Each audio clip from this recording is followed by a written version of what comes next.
Panitia Hari Ulang Tahun Republik Indonesia ke-77 Rukun Warga 06 Kamasan, Kecamatan Banjaran, Kabupaten Bandung dalam rangka memeriahkan HUT RI ke-77 menyelenggarakan berbagai perlombaan bagi anak dan dewasa.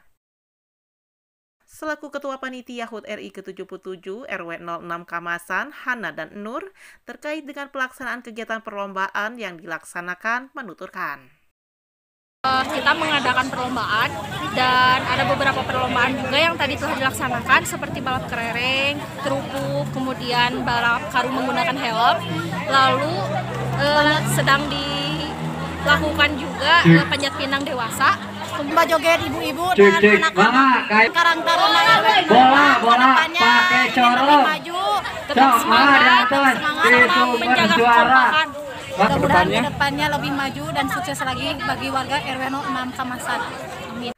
Masih dalam kegiatan peringatan HUT RI, Dedi, Ketua Karang Taruna RW 06 Kamasan mengungkapkan, dengan terlaksananya kegiatan perlombaan dalam rangka peringatan HUT RI ke-77 di lingkungannya dengan lancar, sangat bersyukur dan berterima kasih kepada semua pihak yang telah membantu serta mendukungnya hingga kegiatan tersebut bisa berjalan dengan lancar dan sukses.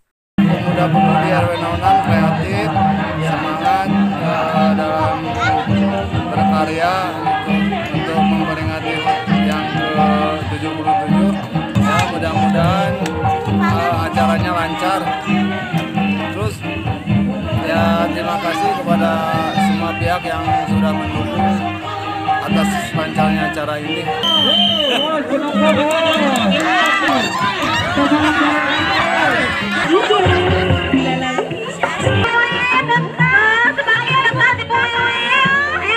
Dari RW 06 Kamasan, Desa Kamasan Banjaran, Kabupaten Bandung, Agus BR Hadas TV mengabarkan.